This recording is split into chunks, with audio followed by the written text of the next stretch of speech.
Napakagaling magsalita. Pero bakit ganyan? Walang pag-ibig. At yan po ang pinakamalaking nagpapawalang bisa sa argumento ng mga mahusay magsalita, yung kanilang gawa. Magaling ka nga magsalita, wala ka namang pag-ibig, therefore you are not in the true religion. Kaya po yung mga nakikita natin kumisan sa TV, ang gagaling magtalo. At ngayon ay nakukuha ng kaaway ang radyo, ang TV, sinosolo nila sapagkat ang gobyerno ay kapanig nila. Ang gagaling magsalita, pero makita ninyo, laging may patutsada, laging mayroong bitterness in their language. And that proves only that Jesus Christ is not in these people's hearts.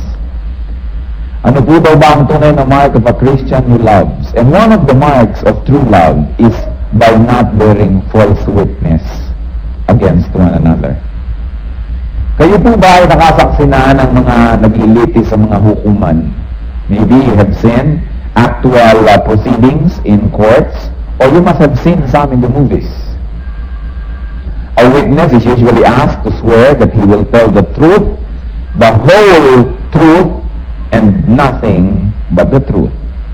This is based on the 9th commandment. You shall not bear false witness against your neighbor. At meron dong mga grupo o minsan na napakalalakas ng loob na sa labas ng kanilang mga templo at mga simbahan, nakalagay sa pagkalalaki mga kwadro ang 10 utos.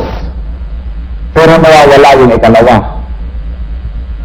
At yung ika-10, pinagdadalawa nila sapagkat mabibistong may nawawala.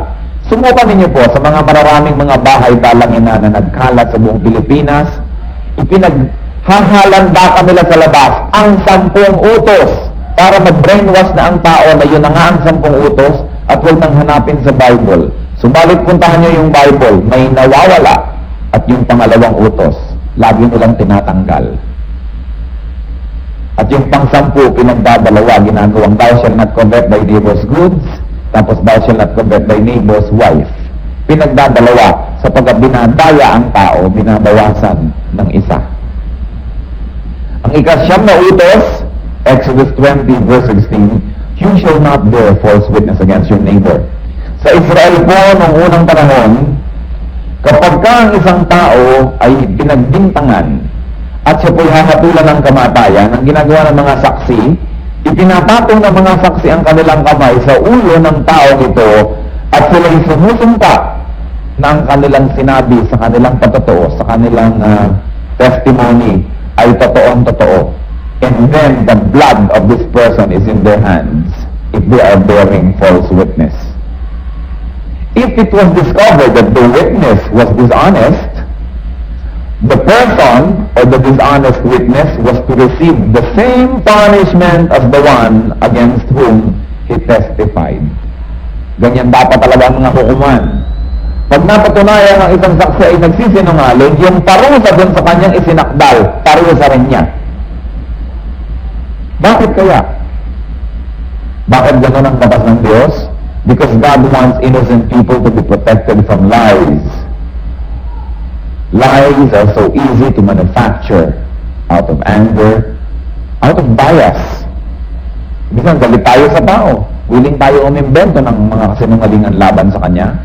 O kakampi natin yung nagsasakdal, willing ngayon tayo umimbento ng mga bagay laban dun sa nasasakdal. O dahil sa ating pagiging selfish, meron tayong benefit from telling a lie in the court. Nakita natin kung paano naging moro-moro ang paglilitis doon sa pinagbintangang bumaril kay Senator Aquino. Ang unang husgado, sinabing walang kasalanan. Ang pangalawang husgado, sinabing may kasalanan. Today, as in the past, there is so much disregard for the truth. Courtrooms become like pathetic comedy stages, and witnesses and even lawyers like clowns juggling with the truth and with lies. According to statistics, an average ang isang pangkaraniwang tao sa isang pangkaraniwang araw who speaks 18,000 words. And it is enough to fill a book of 54 pages. Kung ang pagsasalita po natin sa araw-araw ay nagiging libro, 18,000 kataga ang lumalabas sa ating bibig on an average day from an average person. Pwede pa yung mga dalbakina, yung average pa lamang. At ito po'y enough na makasulat ng 54 na pahina ng isang aklat. If the words that you speak in a year were put in print, you would fill 66 books. Parang Bible, 66 books po ang Bible. Kaya lang po, 66 books of 300 pages each. In that case, sobra-sobra pa sa Bible. Ang salitang lumalabas sa isang ordinaryong tao, sa ordinaryong pagkakataon, kung iniipon sa isang taon, you would have filled 19 Bibles. The equivalent of 19 Bibles per year. Kaya nga po kung kayo mabubuhay ng 70 taon, at nag-umpisa kayong magkumpletong maging daldal sa 5 years old, you would have spoken words which when printed will fill 1,235 books. Mas marami pa yata sa laman ng National Library. Average person lamang po yun. Pwera pa ang nadadaldal. Kung kaya nga po kung tayo inabuhay ng 70 taon, the average person will have spent 30 years of his lifetime in non-stop talking. 13 taong walang humpay at walang tigil na pagdaldal ang ginagawa ng ating dila sa loob ng lifetime of 70 years. At siguro po doon mga 22 taon ay ginamit sa tulog. Mantakin ninyo, 13 taon ng walang humpay na pagdaldal. This is a very dangerous situation. And you know why? Because according to Matthew 12, the Lord said, "But I tell you that men will have to give account on that day of judgment for every careless word that they have spoken. For by your words you will be acquitted, and by your words you will be condemned." Bawat daw po isa, bawat isa, doon po sa kotak-kotakot na salita na ating binibigkas sa buong buhay natin, ay pananagutan natin sa Diyos. Bawat isang salita. Walang nakakalampas ni isang kataga from the Lord. Wala pa yung unspoken words. Yung palang pong sinabi. Bawat isang kasinungalingan na lumabas sa ating bibig ay pananagutan natin. Kung 13 taon na tuloy-tuloy umaga hanggang gabi, 24 hours a day, non-stop, 13 years tayong dumadaldal, ilang taon po kaya doon yung puro kasinungalingan? Yung kalahating totoo at kalahating kasinungalingan, at yung mukhang totoo, pero ang impression na na-create natin, kasinungalingan pa rin. Gaano karami? Gaano karami po dyan sa mga nguso ng ating mga katabi ang nagsasabi ng kasinungalingan? Why do people lie? Why do you lie? Why do I lie? Unang-una po because of our sinful nature. Jeremiah 17:9 tells us, the heart is deceitful above all things. Matthew 15:19, for out of the heart come evil thoughts, false testimony, and slander. Tingnan niyo po ang mga batang munti. A child lies on his own, walang nagtuturo sa batang nagsisinungaling, nakikita na lamang po na bigla na lang nagsisinungaling ang isang bata. And because we are evil, we find it cute. So kapag, nagsisinungaling na yan. Pinagmamalaki pa natin ang bata niya, sinungaling na. Sinungaling ang dapat sabihin natin, demonito na ang batang ito. Kaya liit-liit pa, lumalabas na ang natural. The heart is by nature evil. A child lies without being taught because of man's sinful nature. Dapat po tayong malungkot pag nakita natin ang munting batang nagsisinungaling, lumalabas na ang totoo.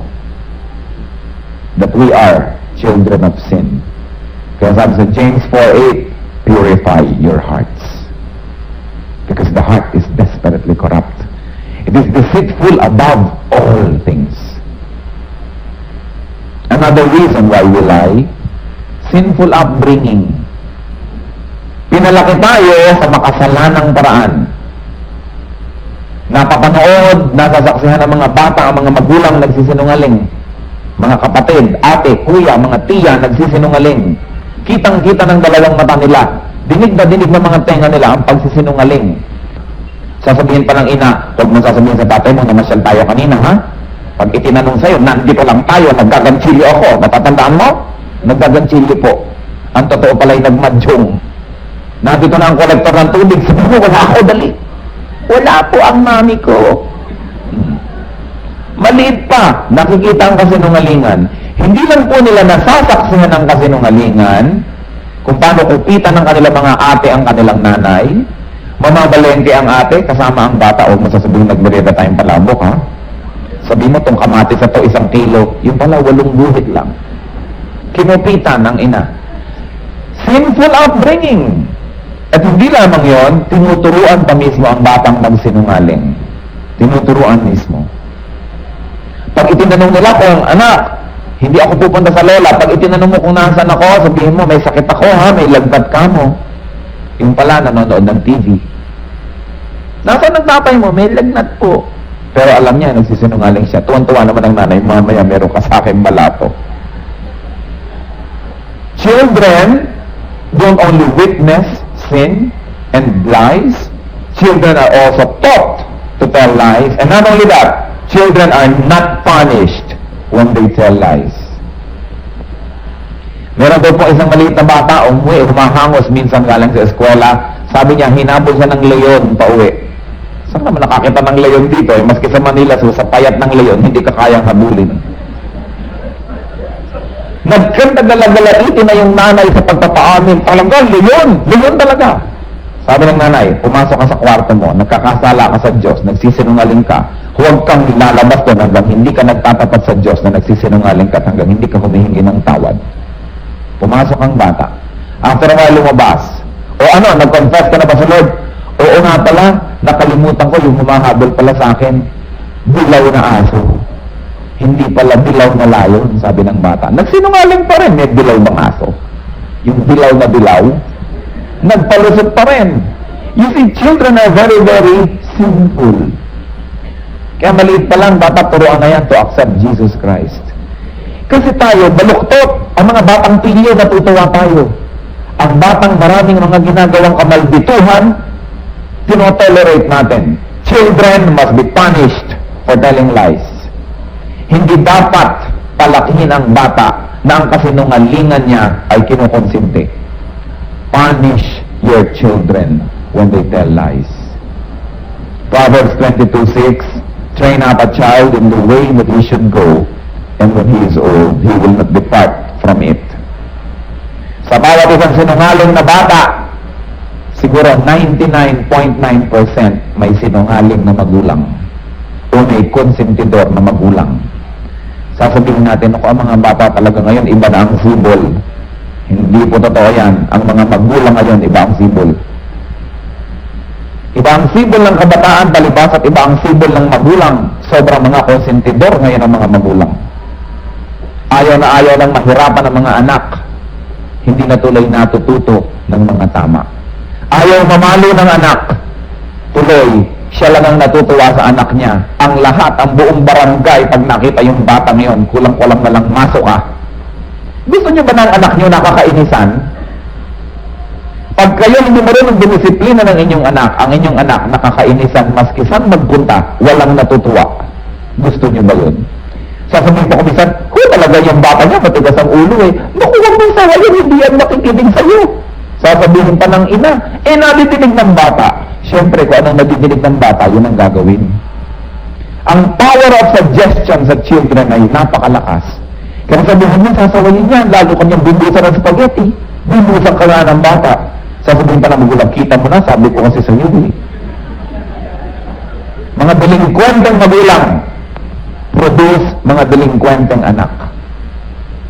Simpleng-simple. Minsan mong hagupitin niya nang hindi niya malilimutan sa kanyang buong buhay. Pag hindi minsan mong inirapan ng batang yan pag hindi sumunod. Kung minsan nakakakilabot, ang liliit ng bata, ang lalaki ng ina, talo. O ang lalaki ng ama, maling pagpapalaki, delinkwenteng mga magulang. And so, punish your children when they tell lies. At ang isa pa, why do people lie? Aside from sinful upbringing, to save their face, to save their skin. Para ang kanilang honor ay kanilang mailigtas lamang o ang kanilang sariling buhay ay mailigtas. Nagsisinungaling ang mga tao to escape embarrassment. Ikaw ba'y bumagsak sa eskwela? Hindi mo. So, bilang maglagay at magbayad at kung ano-ano, pumasa lang, huwag lang mapahiya. People tell lies to escape punishment of their mistakes. Ayaw panindigan ng pagkakamali, magsisinungaling para makatakas. People tell lies to escape harm. Maging ang ating takilang ninuno na si Abraham, nung siya at ang kanyang magandang asawa ay nagpunta sa Ehipto at mukhang natitipuhan ng Pharaoh ang asawa. Sabi niya, huwag mo na sabihin asawa kita, baka ako patayin. Sabihin mo na lang, kapatid kita. Magkamag-anak ka mo tayo para huwag akong patayin. Sa Abraham mismo yun. Nagsisinungaling para maligtas lamang. Meron naman pong nagsisinungaling, people tell lies to flatter. To flatter others about their looks and about their talent. Mukha na ng 3 araw na nakalibing at inagaw sa hukay ay sasabihin pang sariwang-sariwa ka ngayong araw na ito. To win favors, to win friendship, and to sometimes to spare feelings. Hoy, kumusta ba ang buhok ko? Ang ganda! Pagtalikod, mukhang steel wool. So yung tao ngayon naglalakad, proud na proud. Dahil binola eh. Eh kung sinabi mo nang alam mo mukhang steel wool ka, magsuklay ka doon, palitan mo yung itsura mo. Eh di naligtas sa kahihiyan. Nasaktan minsan, pero naligtas naman sa isang di lalong hamak na dusa at sakit na pinagtatawanan ng publiko. But what? We flatter others. Sintonado na ng kumanta, alam mo, pag kumakanta ka, para kang angel.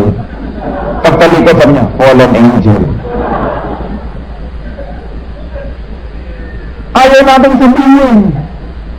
Sabi sa Ephesians 4:25, therefore, each of you must put on falsehood and speak truthfully to his neighbor, for we are all members of one body. Pag nagkakalat ang isang kapatid, hilahin mo sa isang sulok ko, nagkakalat ka. Sabihin natin. Iyon ay tungkulin natin sa isa't isa. Sabi, why should you do this? Because you are members of one body.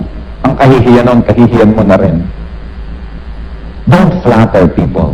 Huwag tayo nambobola. Nambobola para umasenso, nambobola para magkaroon ng pabor, nagsisinungaling. There are people that lie to obey and please men and their elders. Yan yung mga elders nila, superiors, employers. Sabi ng elder nila, o pagka ganitong nangyari, ganitong sabihin mo. Sabi ng boss, pag may tumawag na ganito, sabihin mo, wala ako. Sabi ni Peter, we must obey God rather than men. Anong pakialam ko kung lolo kita? Anong pakialam ko kung nanay kita? Kung pinagsisinungaling mo ako, hindi ako susunod dahil dapat akong sumunod sa Diyos. Ikaw man, kahit boss kita, kahit nanay kita, kahit tatay kita, nilikha ka rin ng Diyos. Mas mataas ang Diyos kesa sa'yo. Kahit pa kita employer, kahit marami kang kayamanan, bigay lang yan ng Diyos sa'yo. At kung gusto niya ng Diyos bawiin at ibigay sa akin, ay pwede. Kaya sa Diyos ako magiging tapat, hindi sa tao. We must obey God rather than men. There's another reason why people tell lies, to wrongly benefit themselves. Para lang sila may mapala. Sometimes to impress others. Maraming mga kasinungalingan na dililikha para lang humana ang tao sa kanya. John 12:43, for they love praise from men more than praise from God. Ano po bang mas mahalaga sa atin? Mapuri tayo ng tao o mapuri tayo ng Diyos? Pero mapuri lang ng tao, magsisinungaling. May mga tao nagsisinungaling to steal people's trust, people's faith, people's loyalty. Mga Amerikano, ginawa sa atin yan. Nung meron tayong revolution against Spain, Heto na mga Amerikano, pinuntahan ang ating Pangulo na nasa Hong Kong. Tutulungan namin kayong labanan ng mga Kastila. Sabi naman ni Aguinaldo, kung pagkatapos ng giyera, takmain nyo kami. Sabi ng Amerikano, Puerto Rico nga, hindi namin ginalaw. Cuba nga, hindi namin ginalaw. Tinulungan lang namin silang lumaban sa Kastila. Kayo pa ang layo-layo, aanin naman namin kayo. Ang mga Pilipino na may nagtiwala. Tinulungan kunwari ng mga Amerikano. Ang buong Pilipinas ay napalaya na from Spaniards. Intramuros na lang ang natitira na may Kastila. Kaya nga po ang mga Kastila ay naging alila ng mga Pilipino.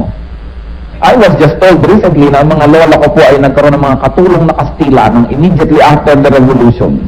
Bakit? Sapagkat ang mga Kastila pong nahuli, wala pa tayong gobyerno, ibinigay nila dun sa mga Filipino families. Ang natira na lang ay Intramuros, ang mga Amerikano nilusog nila yan, pinagbawalan nila ang mga Pilipinong pumasok sa Maynila during the putukan, at nung bumaba ang Spanish flag, umakyat ang American flag, at biglang naging teritoryo tayo ng mga Amerikano. Nagkaroon ng Philippine-American War. Di nahiya tayo. We were deceived.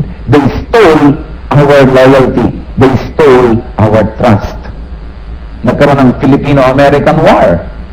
Yung mga Pilipinong hindi sumuko na mundo, katulad nila Macario Sakay, anong sinabi ng mga Amerikano? Mga tulisan yan. Kaya pati mga Pilipino ngayon, pag mahabang buhok mo, mukha kang sakay. Mukha kang tulisan. Nilalapastangan natin ang ating mga sariling bayani. Bakit? Naniwala tayo sa kasinungalingan ng mga Amerikano. Bidang-bidang mga Amerikano, sabi ni MacArthur, I shall return. Ang dapat itanong ng mga Pilipino, ba't ka umalis? Ang mga Maynila, ibinigay na lamang ng libre-libre sa mga Hapon. Ni isang putok, walang ginawa ang Amerikano na gobyerno ng Pilipinas. Ipinamigay tayo sa Hapon at binalikan na lang. Tuwa pa ang mga Pilipino. It's a lie. And the Philippines, this country continues to live in lies. Patuloy tayong niloloko ng mga imperial powers. Patuloy tayong niloloko ng mga kung ano sekta, mga simbahan na nagtuturo ng mga kasinungalingan. They steal our trust, our faith, and our loyalty. And of course, kasama na, they steal our possessions. That is why people lie to benefit. And people lie to intentionally harm others. Sometimes people lie only out of habit. Wala namang ibang dahilan, nakasanayan na lang magsinungaling. What are the dangers of false testimony and telling a lie? Sa legal court po, sa mga hukuman, in the formal court, yung pagsisinungaling ng mga saksi, it's called perjury. And perjury is punishable by law.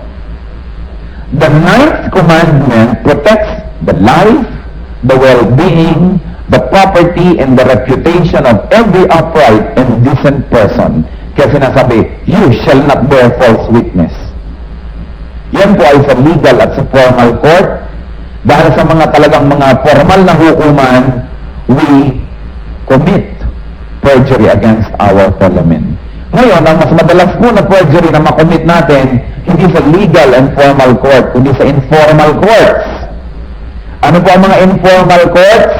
Ang tawag po ng iba dito ay chismisan. Kung saan ang isang tao'y nililitis, hinahatulan dahil sa patotoo ng mga makakatiang dila na mga saksi. So din ako, alam mo ba yung si ganyan? Ako, kita ko, alam kung ginagawa niya sa buhay. Talaga, ganyan. Naku, masamang tao pala siya. Hukuman na yun. Hindi po natin kailangan magpunta sa City Hall para magkaroon tayo ng court. Whenever there are two or more people talking about somebody else, and there is a person there telling about what is good or bad about that person, yan po'y isang hukuman. At tayo po ay nagiging hukom. We become judges. Ang linaw-linaw, sabi sa Matthew 7, judge not, so that you will not be judged. For with the judgment you pronounce, you will be judged, and the measure you give is the measure you get.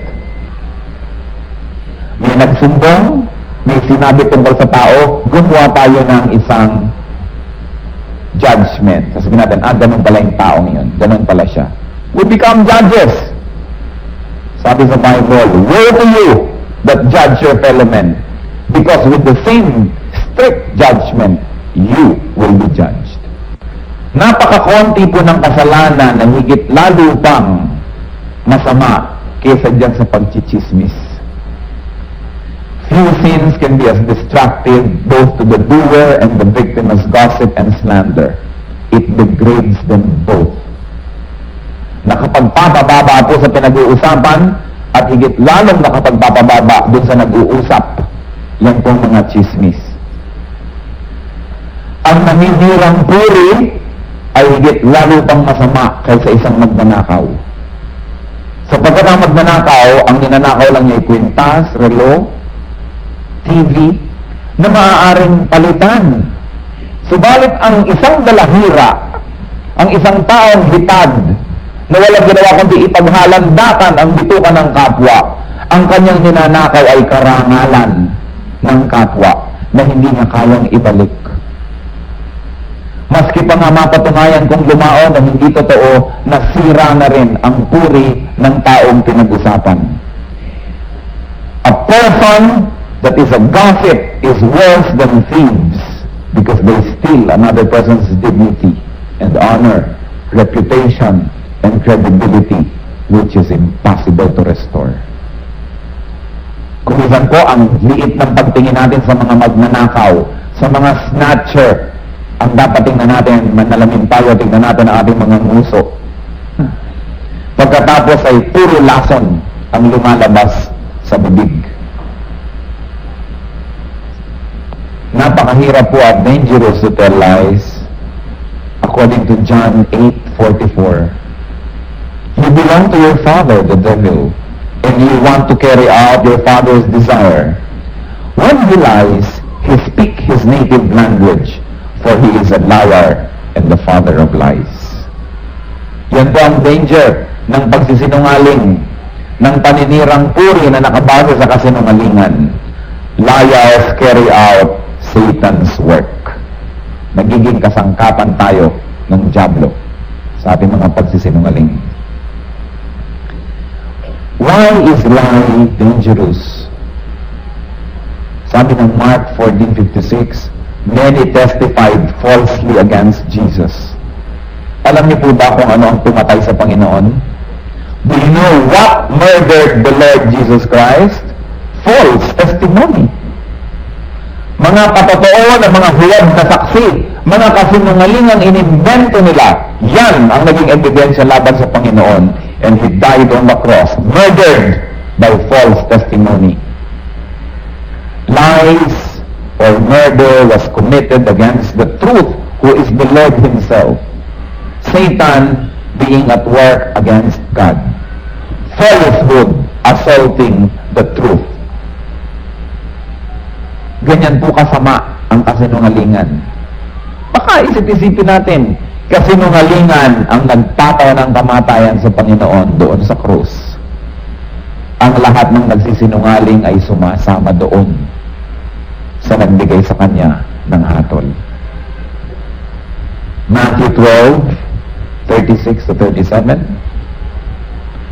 Ito po yung nasabi na at bangayan yung sabihin natin uli. But I tell you that men will have to give account on the day of judgment for every careless word that they have spoken. For by your words you will be acquitted, and by your words you will be condemned. Revelations 21:8. At ito po gusto kong namnamin ang bawat isang taong nag-enjoy magsinungaling. But all liars, their place will be in that fiery lake of burning sulfur. This is the second death. Mga sinungaling ay itatapon sa dagat-dagatang apoy. Ang mga dilang makakati, higit lalong kabiri-biri ang dila ng isang chismosa kaysa galis o eksema. Lagyan nyo lang ng katyalis, natatanggal ang kati, walang nasira. Pero para matanggal ang kati ng isang dila, naninira ng iba. Higit lalong kabiri-biri ang isang taong mahilig magchismis kaysa sa isang taong nababalot ng sugat. Mamili nga po tayo ng pangdidirihan. Kung minsan maling bagay ang pinagdidirihan natin. Maaaring may katabi kayong mabango. Ang pabango ay galing pa sa Paris, subalit umaalingasaw ang kanyang baho pag namukha ang kanyang bibig sapagkat puro kasinungalingan, puro paninirang puri ang lumalabas. What is the important? John 8:32. Then you will know the truth, and the truth shall set you free. It is the truth that sets us free. The truth sets us free from sin. The truth sets us free from deception and blindness. The truth sets us free from the punishment of sin. If the truth sets us free, therefore its opposite, also that's the opposite. Yung kasinungalingan ng aalipin. Lies enslave us. And remember this, the truth, like Jesus Christ, is the winner. Romans 8:31, if God is with us, who can be against us? Huwag kayong magatubiling magsabi ng totoo, maski mukha tayong mapapahamak. Hindi yan mangyayari. If the truth is in us, if God is in us, who can win against us? Kumisan po sa pagsasabi ng totoo, nagmumukha tayong dehado, magmumukha tayong kawawa, mapapahiya tayo, o baka tayo mapahamak. Pero hindi po totoo yun. Panandalian lang yun. Akala lang natin. Sapagkat oras na nagsabi tayo ng totoo, maski para sa ating kapahamakan, doon tayo nakakalaya. Only the truth will set us free. And when you tell the truth, maski self-incriminating, halimbawa, aaminin mo na, alam mo nung araw, ako yung nag-umpisa ng chismis sa'yo eh. O nung araw, ako yung kumuha ng ganito mo or ganyan. Baka ka masampal, baka magalit sa'yo, pero panandalian lamang, makikita po natin sa panghabang panahon, tayo rin ang nag-benefit for telling the truth. Why? Because when we tell the truth, God is on our side. Alam niyo po ang isang pinakamagandang step of telling the truth? Yung confession. Nakita niyo po how we are set free? Sabi, Lord, nagkasala po ako. Ito po ang aking ginawa. Ito po ang aking kasalanan. Ito po ang aking kasalanan. And by telling the truth, God forgives us. Only in telling the truth do we become really free. If you want to be free, sometimes we tell lies. You want to be free from punishment. You want to be free from blame. You want to be free from embarrassment, and you tell a lie. But no, you cannot be free. Because one lie needs another lie to cover up for it. And all your life, you will only be telling lies. Tigilan, mga kapatid, kung ano man ang pagsisinungaling sa ating buhay. Kung ano man yun. Meron kaya ditong tatayo sa sabihin ako, hindi nagsisinungaling? We are all guilty before God. Stop telling lies. Stop now. Hindi next week, hindi next month. Stop telling lies. Seek forgiveness from God and from men that you have deceived. And restore what you have destroyed. Kung ano po nasira ng ating dila, sikapin natin na mabuong muli. Yung pong babae na nahuli sa kasalanan, baka patuhin ng mga tao, sabi ng Panginoon, sige, yung walang kasalanan, unang bumato. At ang Panginoon ay yumuko sa lupa at nagsulat sa alikabok. Sabi ng iba, ang isinulat daw ng Panginoon, mga kasalanan ng mga taong gustong bumato. Hindi sinabi ng Bible, maaaring ang totoo. Sapagkat matapos magsulat ang Panginoon sa alikabok, walang naglakas ng loob na bumato sa babae. At dahan-dahan at isa-isang nag-alisa ng mga tao,